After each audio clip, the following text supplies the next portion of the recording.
다 같이 묵도하심으로 수요 예배를 함께 드리겠습니다.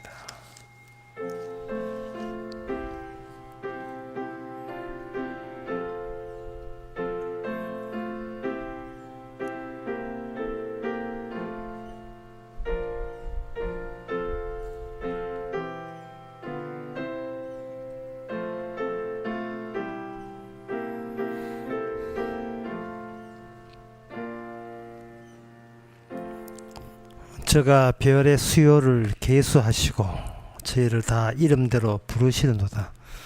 우리 주는 광대하시며 능력이 많으시며 그 지혜가 무궁하시도다. 하나님이 택한 백성을 일일이 아시고 이름까지 불러 호출하면서까지 버리지 아니하시고 하나도 잃어버리지 않고 다 살리시는 그 작용이 이 시간도 계속되게 하옵소서. 예수님의 이름으로 기도합나이다. 아멘. 찬송가 457장 합시다.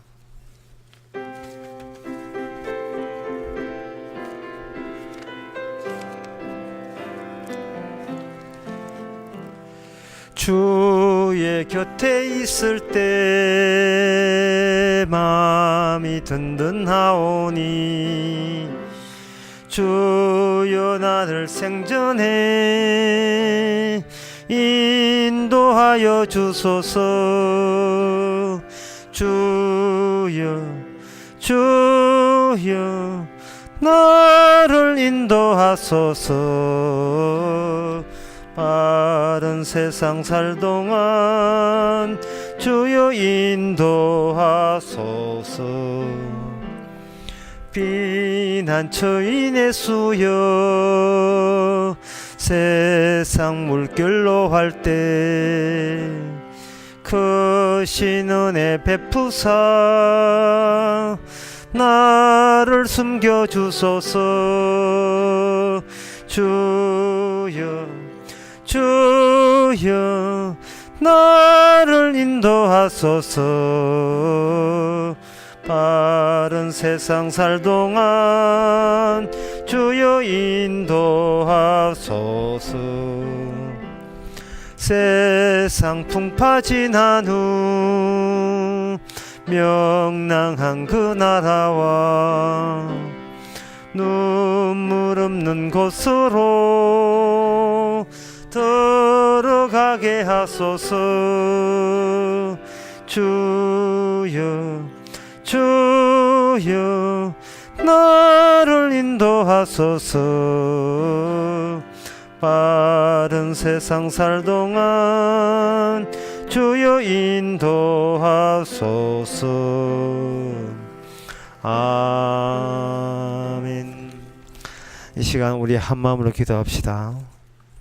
보통 사람은 돈 있으면 살고 가진 것 있으면 여유롭다고 하지만 실상은 사명 없이는 인간은 못 살게 되어 있습니다. 목숨 바쳐서 마칠 만한 가치 있는 일이 자기한테 없으면 하루 사는 게 지겹고 건태롭고 참 죽는 것이 더 나을 정도로 힘듭니다. 하나님께서 우리들에게 죽을 때까지 사명, 하나님이 지시하신 숙제와 사명 달라고 다 같이 기도합시다.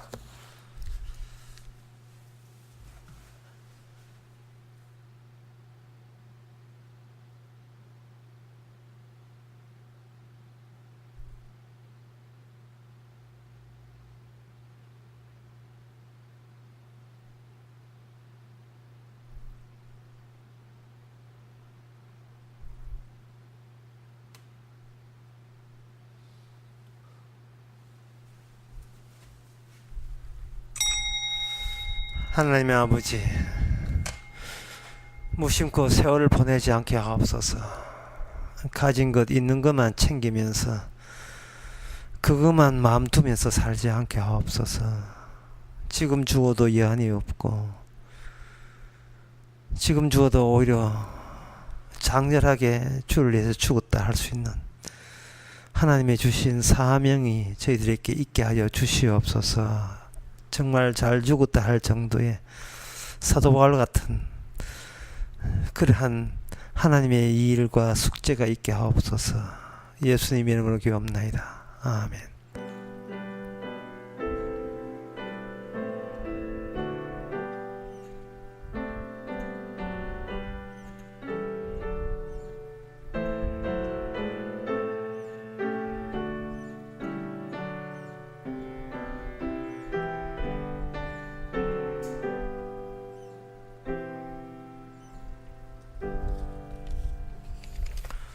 이 시간 하나님의 말씀 봅시다. 하나님의 말씀은 창세기 27장 8절에서 14절까지입니다.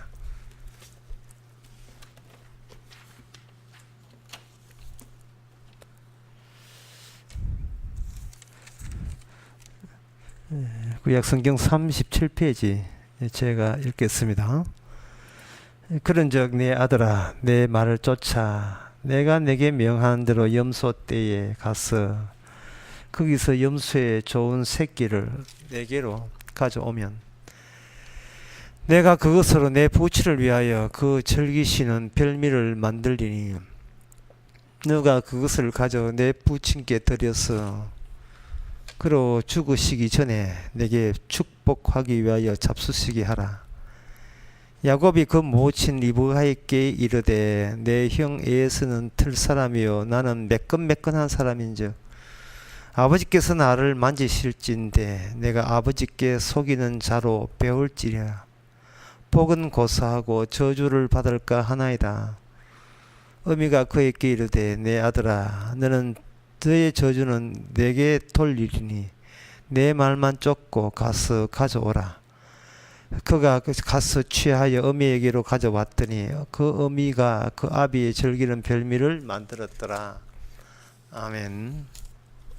예, 누가 봐도 그 아버지 이삭을 아들 야곱과 그리고 엄마 리브가가 협의를 해서 아버지를 속이는 그 대목입니다. 아버지는 경품을 걸었고 그 경품의 조건은 맏아들 에사한테 가야 될 그 조건인데 그 조건을 그대로 여기서 조건에 해당되지도 않는 그러한 둘째 아들이 그 마자한테 일방적으로 넘겨주는 그 아버지의 축복을 그 둘째 아들 야곱이 갈취하고 가로 인터셉터 가로채기 하는 그러한 이야기죠. 그렇게 하면서 아버지를 거짓말로 속였다는 그 대목입니다. 누구나 이건 아들이 아버지를 속인 걸로 그렇게 되어 있는데 그것은 바로 전체 성경에서 보게 되면 그거는 잘못 생각하신 겁니다. 원래 인간들은 이 땅에서 시간 개념이 뭐냐면 시작이 있으면 끝이 있다 그렇게 되거든요. 그러나 성경은 그걸 반대로 바꿉니다.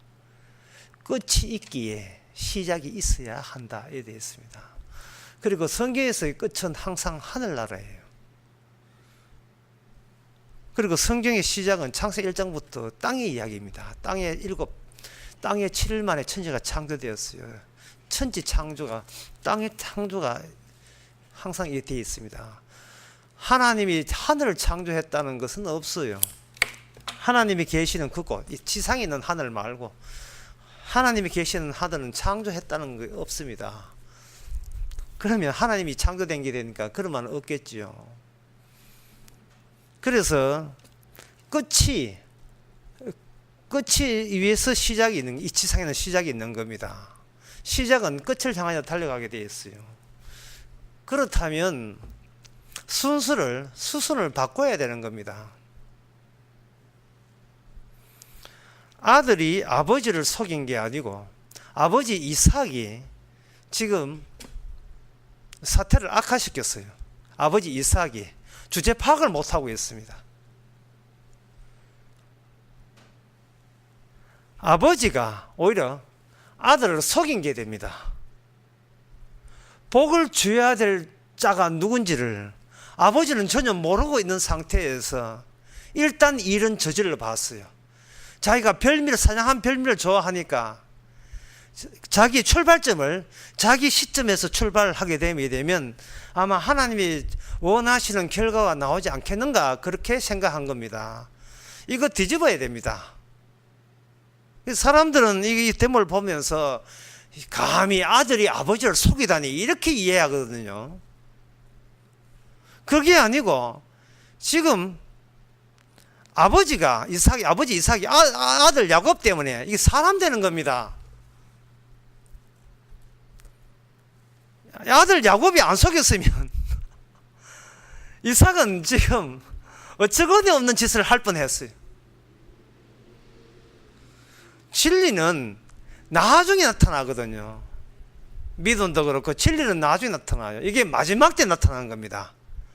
히브리서 1장에 보면 하나님께 선지자와 그리고 말씀으로 이야기했던 모든 선지자의 말씀은 그것이 마지막에는 천사와 선지자를 이해했던 모든 것이 마지막에는 아들로 통해서 모든 것이 정답을 진리를 이 땅에 드러냈습니다. 그러니까 끝부분이 정답이고 초기 부분은 그만큼 머리집은 초반기일수록 정답과는 먼 겁니다. 희미해진 거예요. 정답과는 더 희미해진 거예요. 이 대목을 해석하면서 발상의 전환이 있어졌기를 바랍니다. 이게 성경 해석의 기본 원칙은 후에 있는 것이 앞에 것을 살리는 방식입니다. 아들이 아버지를 살리는 거예요. 이삭이 아브라함을 살리고 야곱이 이삭을 살리고 요셉이 야곱을 살리는 겁니다. 그리고 예수 그리스도가 하나님께서 마지막 때에 예수 그리스도가 세상의 모든 택한 백성을 다 살리는 겁니다. 처음 아담은 처음에 나타났지만 예수님은 어떤 아담이냐? 마지막에 나타나서 마지막 아담이라고 이야기해요. 마지막 아담이 처음 아담을 살리는 겁니다. 왜 이 성경에서 이런 이야기가 왜 중요하냐 하면은 인간의 모든 이 의식은 뭐냐 하면은 내가 일단 살아있으니까 이유는 무조건 내가 존재하니까 계속 살아있어야 되겠다는 그 일념만 하나의 기관차 엔진처럼 매일같이 헐떡거리면서 그것이 가공됩니다. 살아야 돼, 살아남아야 돼, 살아야 돼, 살아남아야 돼. 왜 사시는데요? 모르겠어. 그건 몰라요. 살아야 되고 더 살아야 된다는 이유를 자기가 이 땅에 태어났다는 그걸 자꾸 근거로 제시하는데 실은 장차 예수 그리스도를 미리 땡겨서 생각한다면 우리는 살아있다는 걸 증거하기 위해서 살아있는 것이 아니고 죽음 마땅함을 증거하기 위해서 이 땅에 살아있어야 됩니다. 죽음 마땅함을. 첫 번째 있는 모든 아담들은 죽음 마땅하다는 사실을 증거하기 위함입니다. 그래서 예수 그리스도한테는 금지의 법이 없지만 첫 번째 아담한테는 금지의 법이 있어요. 다 아시다시피 창세기 2장에서 선악과를 따먹지 말라. 인간 만들어 놓고 금지법이 주어졌다는 말은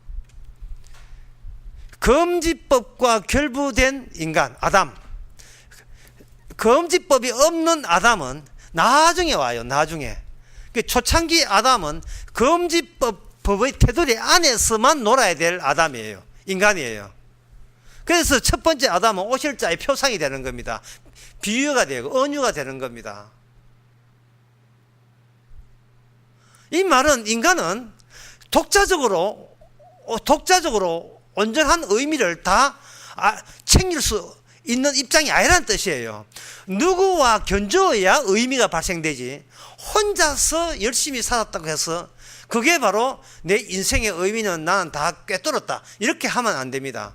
반드시 내 의미와 가치는 누군가 하나님이 보내주신 그 마지막 아담 예수 그리스도와 같이 결부가 될 때 비로소 나는 그분 때문에 내가 이 땅에 태어났구나 하고 이렇게 추후적으로 의미와 가치를 부여받아야 되는 겁니다. 동행이라는 말이 그런 뜻이거든요. 동행이라는 말은 홀로 가는 걸 동행이라 하지 않습니다.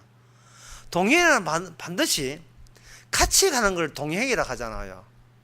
신약에 성령이 함께 하신다. 역시 동행입니다. 주와 함께 하시다. 사도 바울이 로마 갈 때 주와 함께 있었어요. 그 폭풍 이는 배 가운데서도. 이 동행이다 이 말이죠. 동행이라는 말은 보이는 동행을 했으면 한쪽은 보이고 한쪽은 안 보이는 쪽이에요. 안 보이는 분과 보이는 사람이 같이 동행을 하다 보니 다른 사람들을 보면 자꾸 보이는 것이 전부로 여기는 겁니다. 그럴 때 성도는 보이는 것이 전부일지라도 보이지 않는 분을 소개하고 증거하라고 주께서는 성도와 함께 동행하게 하신 겁니다. 그런데 오늘날 이 시대가 어떻게 시대가 되는지, 소위 성도를 하면서도, 교인을 하면서도, 신자를 하면서도 동행하시는 주님을 자꾸 떠밀어버려요. 주님을 자꾸 떠민다는 말은 무슨 뜻이냐 하면 성경을 안 봐요. 성경도 안 보고 동행하는 분과 대화하는 걸 기도를 하거든요. 기도도 안 해요. 그저 남들이 혼자 사는 것이 부러워가지고 아이고 나는 언제 저 사람처럼 되냐. 생각해 보세요. 이건희 회장이 동행합니까? 정주영 회장이 동행했던가요? 그런데 그 사람들은 그걸 굉장히 부러워하죠.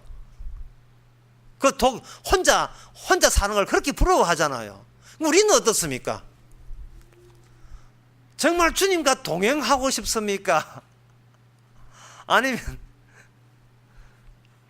혼자 살고 싶습니까?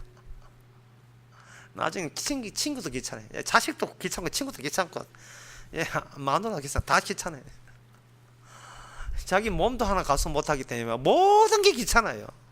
누구 찾아오는 것도 귀찮고 가면 더 반갑고. 그러니까 이 사람이 타고난 게 이미 범죄를 했기 때문에 누가 나를 지적질하는 걸 굉장히 이거는 못 견디는 분노를 느낍니다. 누가 이게 옳은 이야기라도 지적하는 것을 싫어해요. 잔소리하는 걸 굉장히 싫어합니다. 이거는 이삭도 마찬가지입니다. 이삭이 오늘 본문을 보면서 그 앞에 있는 본문과 보게 되면 우리가 이 본문을 보면 딱 특징 나오잖아요. 이삭의 특징은 뭐냐 하면은 축복을 줄 때 어떤 동행자도 없었습니다. 축복 누구한테 죽고 본인이 결정해요. 본인 느낌대로, 필링대로, 자기 성질대로, 자기 취향대로 그냥 축복 주겠다는 거예요. 일방적으로 몰아붙입니다. 보자, 큰아들한테 주자. 근데 큰아들을 주는 이유가 있어요. 큰아들이 자기가 맛있게 좋아하는 음식 별미를 잘 만들거든요. 음식을 잘 만드니까 큰아들한테 몰아주기를 아주 작심을 했어요. 아무도 누구한테 물어본 적 없습니다. 본인이 그렇게 일방적으로 결정한 거예요. 그리고 자기가 그만한 권한이 있다고 생각한 겁니다. 그런데 이삭은 나중에 동행자를 발견하죠. 그 동행자가 누구냐? 바로 야곱이었습니다.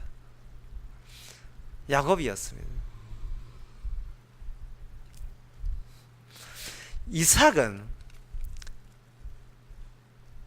하나님의 대신하는 동행자를 발견을 하는데 그 동행자의 그 발견이 어떤 것과 연결되어 있느냐 하면 나를 속이는 분으로서 하나님 같은 역할을 한 아들을 만나게 되는 겁니다. 그러면 이삭은 야곱의 거짓말의 피해자냐? 절대로 아닙니다. 야곱이 거짓말을 함으로써 그는 제대로 사태를 파악하게 된 행운아가 됩니다. 아들이 거짓말한 것에 대해서 하나님께서 속아 넘어가도록 조치를 해 주셔서 비로소 이삭은 내가 일방적으로 알았던 현실을 바깥으로 탈출을 성공할 수 있었던 겁니다. 속았기 때문에 구원받는 거예요. 만약에 속지 아니하면 구원받을 수가 없습니다. 이 무슨 말이냐 하면 우리는 우리 자신이 진정성이 있다고 봅니다. 더 알기 쉽게 말해서 인간은 매 순간 진지합니다. 매 순간 진지하는데 어떤 때 진지하느냐 하면 내가 어떤 행동을 하게 되면 나한테 실익이 올까? 실익이 있으면 나에게 더 사는데 도움 되겠지. 따라서 내가 밥 먹고 사는 데 있어서는 양보도 없고 긴장을 하고 있으면, 긴장을 하게 되면 거기에 대해서는 정신 바짝 차리면 여기에 대해서 우리는 진정성 있게 살아갑니다. 내 목숨이 위에 된다든지 내 목숨이 뺏긴다 하는 거에 대해서는 인간은 정신을 바짝 차리게 되고 그걸 저항하고 방어하는 본성을 드러내게 되어 있어요. 그걸 저는 진정성이라고 표현합니다. 근데 이 진정성을 사람들은 뭘로 번역하느냐 하면 이걸 진리라고 생각합니다. 내가 사는데 이익이 되고 실리가 되니까 이걸 진리라고 철두철미하게 이걸 확보하고 살아갑니다. 더 쉽게 이야기할게요. 교회에 나올 때 뭐가 진정성이냐 하면 이 성경 내용이 진정성이 아니에요. 교회가 교회 나오든 또는 그 교인이 아니라 교회 안 나오든 간에 모든 인간의 특징은 뭐냐 하면은 이유도 없이 무조건 따지지 않고 무슨 내가 밥 먹고 살아야 되겠다는 이 진정성만큼은 내가 죽을 때까지 양보 못하겠다는 그런 일념 가지고 살아가요. 그러니까 하나님의 영광, 하나님을 기쁘게 하자. 그건 전부 다 스스로 그거는 거짓말 되는 겁니다. 야곱이 이삭을 거짓말 치기 이전에 모든 인간은 진정성 있게 이미 하나님 앞에 거짓말을 퍼부으면서 살아왔던 거예요. 모든 인간이. 왜? 가장 중요한 우선 순수가 진리가 아니에요. 진정성이에요. 어떤 진정성? 무조건 나는 남이 죽든 말든 나는 나만큼은 살아남아야겠다는 이것보다 더 절실한 현실감이 없어요. 가장 중요한 현실감은 내가 살아야겠다는 이 현실감입니다. 사람이 종교생활을 하려고 사는 사람이 어디 있어요? 종교생활 열심히 하려고 하루하루 사는 사람은 없습니다. 종교생활 그게 뭔데요? 하나님 섬기려고 여러분 살아가지 않습니다. 아무리 이렇게 생각하고 저렇게 생각해도 여기 이 몸뚱아리가 더 살아야 되겠다는 이것보다 더 근원적인 문제는 없어요. 그래 이걸 살리기 위해서 종교생활하고 신앙생활하고 하나님 찾고 예수 찾고 부처 찾고 하는 겁니다. 근데 그것이 하나님 모시에 거짓말 치는 거예요. 그게 이삭은 독단적입니다. 오늘 본문도 결정도 독단적으로 했어요. 이삭만 독단적으로 한 것이 아니고 이삭은 그 야곱이 누구 자식이냐 하면 이삭 자식이거든요. 그 아버지 그 자식 그 나물의 그 밥이에요. 그러니까 여기에 리브가하고 야곱이 거짓말을 아버지 앞에 거짓말을 치는데 이게 야곱이 착한 일도 거짓말도 안 할 수 있고 거짓말도 할 수 있다 이렇게 해석하시면 아니 됩니다. 아까 제가 방금 설명드렸잖아요. 인간이 가장 중요한 것은 자기가 잘 되고 자기한테 실제적인 이익이 돌아오는 게 가장 우선순위예요. 그렇다면 야곱이 여기서 거짓말을 했다는 말은 평소에 거짓말 안 하는데 요 대목만 거짓말 했다가 아니라 자신의 온 힘을 향하여 자기 인생을 다 바쳐서 그 자기의 진정성, 내가 무조건 장자되고 살아야 되고 내가 이익을 얻어야 됐다는 이득에 자기의 혼신을 다하여 그게 모든 자기 인생의 거짓말 이름으로 거기다 다 투자를 한 거예요. 다시 말해서 때로는 거짓말 하고 때로는 거짓말 안 한 게 아니고 인생 처음부터 끝까지가 다 거짓말입니다. 야곱, 그 이름이 야곱이에요. 속이는 자예요. 그런데 그게 야곱의 누구 아들이다? 이삭 아들이에요. 이삭은 자식을 낳아봐야 자기의 본성을 알아요. 내 속에서 저런 게 나와서 맞아요. 내 속에서 저런 게 나왔다면 저런 것이 내 안에 들어갔다면 속이는 아버지마저 속이는 그 본성에다가 이삭은 그냥 껍데기를 그냥 덮어 씌운 겁니다. 야곱이나 니나 나나 전부 다 하나님 앞에 매일같이 입만 열면 입만 안 열어도 맞아요. 마음 자체가 속이는 그러한 세상의 일부분으로서는 살아가고 있습니다. 그리고 그 속이는 목적은 뭐냐? 나의 실제적인 이익. 그 실익에 이른 목적은 뭐냐? 이거 묻지도 마라. 난 살아야 되겠다는. 내가 살아야 되겠다는 게 이게 진정성이죠. 그러나 진리는 아닙니다. 우리는 진리를 양보해서라도 예, 내가 시급한 문제, 살아야 되겠다는 게 우선입니다. 종교는 나중이고 내가 사는 게 지금 우선이에요. 이거 뭐 신앙 교회 뭐 20년 다녔다, 3년 다녔다, 목사 됐다, 장로 됐다, 그거 의미 없어요. 의미 없어요. 예, 70, 80, 그거 아무 세월 가도 마찬가지입니다. 오히려 연세가 많으면 갈수록 본성에 노출되죠. 옛날에는 젊을 때는 잘 또 꾸미는데 이제 힘이 없어. 꾸밀 힘이 없어요. 그것이 벗겨지니까 이제는 짐승의 본성 그대로, 동물적 본성이 그대로 저는 띄엄띄엄 노출되는데, 이거는 그 노출의 시간이 길어졌어요. 많이 노출되는 겁니다. 입만 띄면 위선이고, 입만 띄면 거짓이고, 실제로는 자기 자신을 좋아하면서 주님 좋아한다고, 예, 계속해서 거짓말을 교회에서 해대고, 찬양하면서 해내고, 설교하면서 해대고, 설교 들으면서 해대고, 기도하면서 해대고. 바로 성경은 바로 오늘 보면 그걸 의미하는 겁니다. 지금 야곱이나 이삭이나 지금 하나님 지금 찾는 대목이 없어요. 여기는 그저 아까 동행 이야기를 다시 동행이라 하는 것은 보이지 않는 분과 보이는 우리가 같이 있는 게 동행인데, 인간은 뭐냐면 보이지 않는 분은 동행은 진정성 없어요. 이건 보이는 내가 중요하니까. 내가 보이지 않는 것보다 내가 갑이고 보이는 것은 나중이니까. 저 보이는 인간과 내가 어떻게 이 축복권을, 상속권을 빼내느냐, 아주 진솔한 이야기가 오늘 본문에 나옵니다. 수단과 방법을 가지지 않고 내한테 이익이 된다면 그까이 거 거짓말, 그게 무슨 대수냐 이 말이죠. 실제로 내가 이익이 온다는데, 내가 이익이 되지만 하나님의 거짓말 하기 때문에 이런 식으로 나가다가 나중에 뺏기고 난 뒤에 탕을 치고 통곡합니다. 지금 예수의 문제점은 그가 거짓말을 칠 수 있는 기회를 부여받지 못한 게 문제점이에요. 이걸 다른 말로 하면 예수는 자기가 속아 넘어갈 수 있는 기회를 부여받지를 못했습니다. 사람이 누구한테 속아 넘어가지 아니하면 지금 자기가 지금 구성하고 있는 이 현실이 진짜 현실의 전부라고 알고 있어요.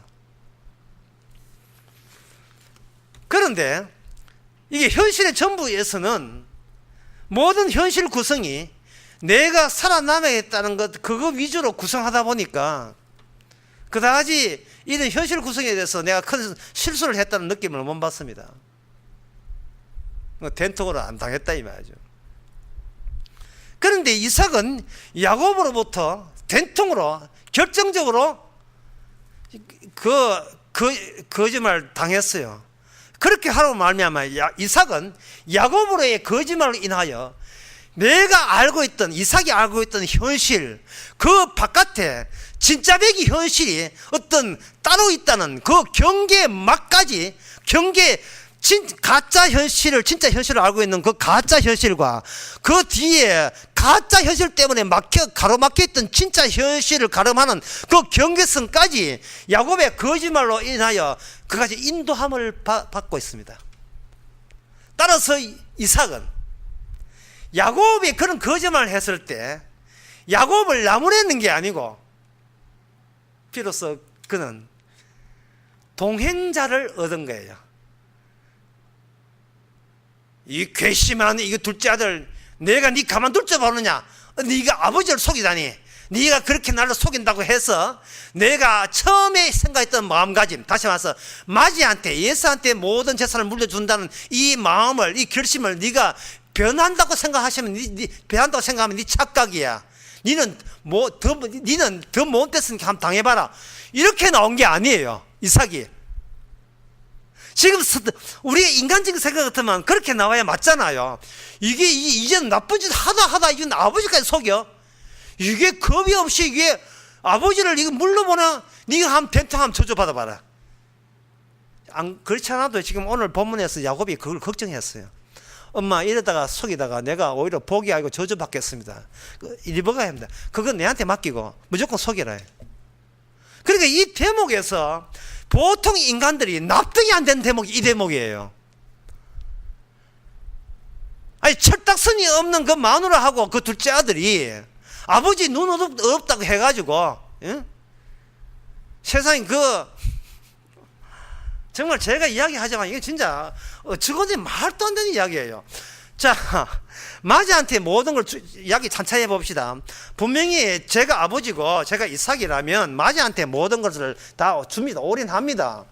그러면 뭐가 문제가 되느냐 하면은, 마지는 목소리가 클클하다, 마지는 뭐 이렇게 털이 많다, 그런 조건, 그래요. 나는 별미를 원한다. 그것도 염소 고기 말고 사장에서 있는 산에 있는 산짐승 별미를 원한다는 조건을 줬잖아요. 줄 때 생각해보세요. 이 조건이 중요한 겁니까? 아니면 내가 마지한테 이유도 묻죠. 그 다음에 조건이 달라지는 어떤 그것도 묻지도 않고 무조건 처음부터 끝까지 계속 마지한테 다 준다. 이 결심이 중요한 겁니까? 그 결심이 어디서 나왔습니까? 내 마음에서, 아버지 마음에서 나왔잖아요. 그러면 그 결심은 중간에 어줍잖게 그 조건을 위장해가지고 콘친다 할지라도 결심이 바뀐다는 것은 이거는 말도 안 되는 이야기예요. 아니, 사나이로서 결심을 했으면 누가 그 조건을 위조해가지고 갔다 할지라도 오히려 그 인간들을 벌 줘야지요. 이게 우리네 상식이잖아요. 그랬으니까 야곱이 거짓말을 해서 이삭한테 복을 따냈다는 말 자체가 이게 성립이 안 되는 거예요. 이게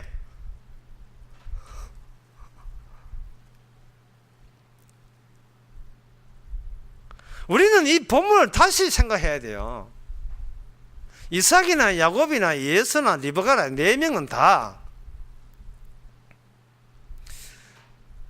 뜻은 하나님의 축복을 아들에게 준다고 이야기하지만, 현실적으로 봤을 때 그들이 아는 현실을 봐서는 뭐냐면, 인간의 정이 끌리는 쪽에 자기 재산을 주게 돼 있어요. 왜냐하면 그게 내 마음이니까, 아버지 마음이니까. 왜 마지한테 주려고 합니까? 마지가 이제 이방 여자하고 결혼했는데, 왜 내 마음이다, 왜 네가 내가 주겠다는데 네가 왜? 이건 동행이 아닙니다. 독단적이에요.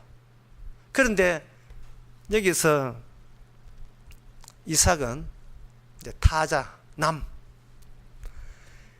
내가 있고 내가 남한테 주게 되면, 나 여기 있고 내가 주고자 하는 남은 내 앞에 있습니다. 그런데 그게 속임을 당했어요.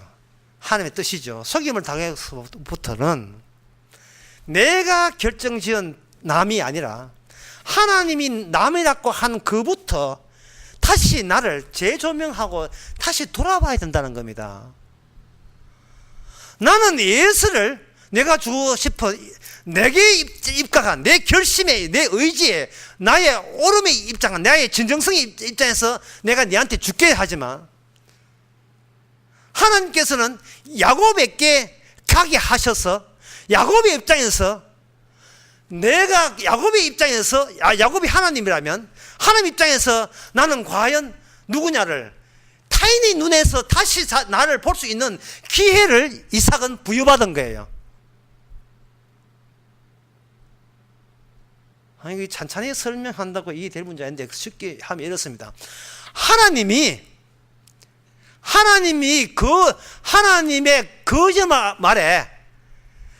거짓말에 이삭이 속아 넘어간 거예요. 그래서 하나님이 이 땅에 오시면, 말씀이 육신이 되게 되면, 그 모든 말씀은, 성경의 이 모든 말씀은 우리에게 뭐가 되느냐면 거짓말이 되는 겁니다. 그 거짓말에 대해서 우리가 속아 넘어갈 때 우리는 구원이 되는 거예요. 그런데 인간의 진정성은 뭐냐 하면 누구 위주다? 내 사는 위주예요. 내가 잘 되는 위주예요. 그래서 우리는 믿고자 할 때도 요모조모 따져서 될 수 있는 대로 안 속아 넘어가는 방법으로 천국 가려고 시도하는 겁니다. 그래서 지옥 가는 거예요. 그래서 십자가는 어리석은 거예요. 십자가는 미는 곰팽이다. 미는 한 거예요.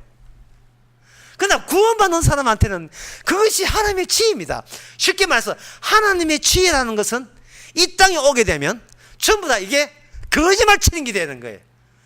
아니, 믿을 걸 믿어야지. 그걸 믿으라고 이런 투로 우리에게 나타난다 이 말입니다. 로마서 3장 5절에 보면 이런 말씀이 있어요. 그들이 신실하지 않음으로 인하여 하나님의 신실함을 무효로 하겠느냐. 이것을, 이 번역을 우리 보통 개혁 번역에서는 우리의 불의가 하나님의 의를 드러내게 하면 무슨 말을 하려? 내가 사람의 말대로 하노니 진노를 내리시는 하나님이 불의하시냐, 그런 뜻이에요. 인간의 불충실함이 실질적으로 신의 불충실함의 내용이 되는 겁니다. 예수님의 율법 위반이, 그게 인간의 진정성한테는 불의하지만 하나님 보시기에는 진리가 되는 겁니다. 왜냐하면 아무도 자기 사는 걸 위주로 해서 예수 그리스도를 믿을 거냐 할 때 이 땅에 어떤 인간도 믿을 수가 없습니다. 심지어 베드로까지. 성령이 아니면 아무도 못 믿어요. 왜? 출발 자체가 진정성, 내가 잘 돼야 되겠다는 것을, 그것이 나한테 진리고 불의한 게 아니고 내가 나에게 성실한 책임을 다하는 거고, 내가 나를 보존하고 사수하고 나를 지키는 이것이 내가 이 땅에 살아가는 나의 주어진 하는 나에 대한 나의 의무다고 생각하거든요. 그게 동행입니까? 그게 바로 처음 인간의, 범죄한 인간의 보편적 속성입니다. 바보 덩신되면 되는데 그게 싫은 거예요. 지혜로운 자 되려고 하고 어리석지 않으려고 하고 똑똑하려고 하는 겁니다. 근데 고린도서 1장에 보면 지혜로운 자를 부끄럽게 만들잖아요. 지혜로운 자를 부끄럽게 만들잖아요. 왜 지혜로운 자가 지혜롭습니까? 그 지혜를 갖고 있다는 그 목적이 뭡니까? 내가 나를 살리겠다는 내 의무에 내가 충실하고 싶어서 그런 겁니다. 지금 내 받아지는 이 몸뚱아리를 천국까지 집어넣겠다는 나의 일념에 내가 충실하게 지금 이행하고 있기 때문에 그래요. 그것이 바로 예수고, 이것이 야곱이 오기 전까지 이삭의 모습이었습니다. 그런데 하나님께서는 참 이삭을 사랑하시잖아요. 너무나 이삭을 사랑하셔가지고 지 몸에서 난 야곱이 아예 아버지를 된통으로 거짓말 쳐버립니다. 제가 아까 내용 다시 하겠습니다. 보통 이게 이삭이 구원받지 않는 이삭 같으면요, 예? 네가 감히 아버지를 속여, 네가 그렇게 흉내 낸다고 그래 형한테 줄 축복을 내가 어이구 잘했어요 해가 네한테 줄성 싶어? 네 내 잘못 생각했어. 나는 한번 마지한테 준다면 주는 인간이야. 네가 내 아내하고 네 둘째 아들이 그렇게 합세해가지고 나를 속이면 너는 내 성질만 더 돋을 뿐이야. 네 한번 저주받아봐. 잘됐다 이참에 저주받아라. 사실은 아까 이야기한 야곱이 이걸 걱정했지요. 그런데 리베가는 뭐 믿으라는 거예요. 이게 축복권이 동행이라는 겁니다. 이삭이 혼자 내린 것이 아니고 분명히 이삭과 계시는 하나님의 전략이라면 하나님의 조치가 있을 것이라는 겁니다. 조치가. 원래 뭐 야곱은 예수는 장자권에 대해서 신경도 안 썼으니까 먼저 태어났는데 뭐 신경 쓴다는 게 이상하죠. 먼저 태어난 게 이미 확정됐는데 그게 수순이 바뀔 줄은 생각도 못했죠. 자, 설교를 맺고자 합니다. 제가 처음 이야기했잖아요. 수순이 바뀌어야 돼요. 마지가 나중되고 나중이 마지 되는 겁니다. 시작이 있어 끝이 있는 게 아니고 끝을 위하여 시작이 있는 겁니다. 땅을 위하여 하늘이 있는 게 아니고 하늘을 위해서 땅이 있는 겁니다. 우리는 예수 그리스도를 위해서 내가 있지 나를 위해서 예수님이 있는 게 아니에요. 이 바뀜이 우리 보기는 이거 아무것도 아닌 것 같지만 직이나 뭐 똑같은 게 아닙니다. 얼마나 평소에 우리가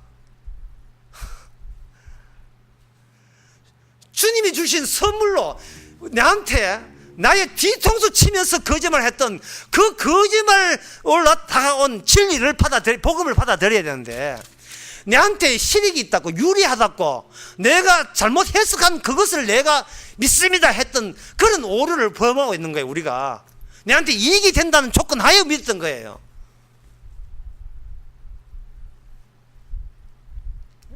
하나 더 말씀드리면 바로 에스더입니다. 에스더라는 그 여인네가 아수르의 왕비가 될 때에 자기는 하나님의 은혜로 호강한다고 생각하겠죠. 하나님의 은혜로. 하지만 그 자리가 무슨 자리냐 하면 바로 죽음의 자리였어요. 죽으면 죽으리라. 지금 다음 시간에 이야기하겠지만 야곱이 거짓말 쳐가지고 복을 따냈으면 그 복이 야곱을 살리는 복이 아닙니다. 야곱은 거짓말 함으로써 그 거짓말이 야곱으로 하여금 죽게 만들어요. 목숨 붙어있는 죽음을 경험한 적 있습니까? 목숨 끊어져서 죽는 죽음 말고 목숨은 멀쩡하게 심장은 뛰고 머리는 정상으로 돌아가는데 이미 죽었다는 판정 받아보신 적이 있습니까? 그 죽음을 하나님 만날 때, 주여 누구십니까 만날 때 주님이 내 주가 되고 나는 주님을 위해서 어리되는, 내가 주인이 아니라 주인이 따로 있었구나 하는 것을 깨닫는 그 순간, 그것이 바로 위치 바꾸기, 수순 바꾸기, 나중 오신 마지막 아담이 지금 우리의 구주가 되시는 겁니다. 우리 힘으로 믿을 수 없었는데, 우리는 그것이 거짓말 치는 걸 알았는데 그게 거짓말이 아니고 바로 다른 현실에서 넘어온 길이요 진리고 생명인지를 우리가 성령이 아니고서 어떻게 알았겠습니까? 기도하겠습니다. 하나님 아버지, 참 교회라는 그 업체 운영하면서 사람 기쁘게 하기 위해서 온갖 현혹되는 말로 천국 보내주는 여행사 역할을 하면서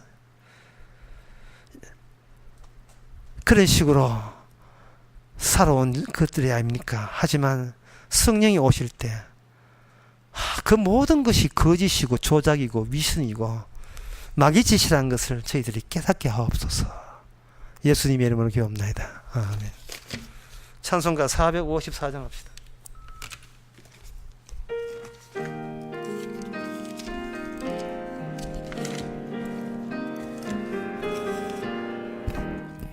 주 사랑 안에 나 두려움 없으며 그 사랑 변함없어 늘 마음 편하다. 저 폭풍 몰아쳐서 내 마음 떨려도 주 나의 곁에 계셔 겁낼 것 없어라. 주 나의 목자신 나 부족 없으며 주 인도하는데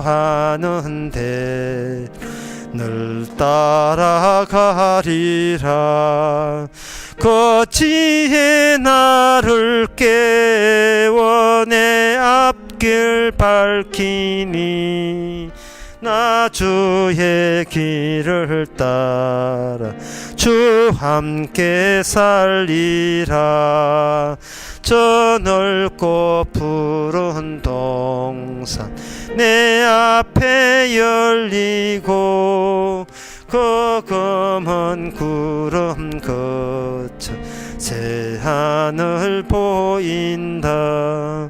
끝없는 나의 소망 저환한 생명길 참 보배 되신 주 늘 함께 하소서. 아멘. 기도합시다. 지금은 우리 주 예수 그리스도의 은혜와 하나님의 크신 사랑과 성령의 충만하심이 종교 생활을 끝내고 이제는 내가 주인이 아니라 주님이 주인인 것을 아는 모든 성도에게 주의 이름으로 축원하나이다. 아멘.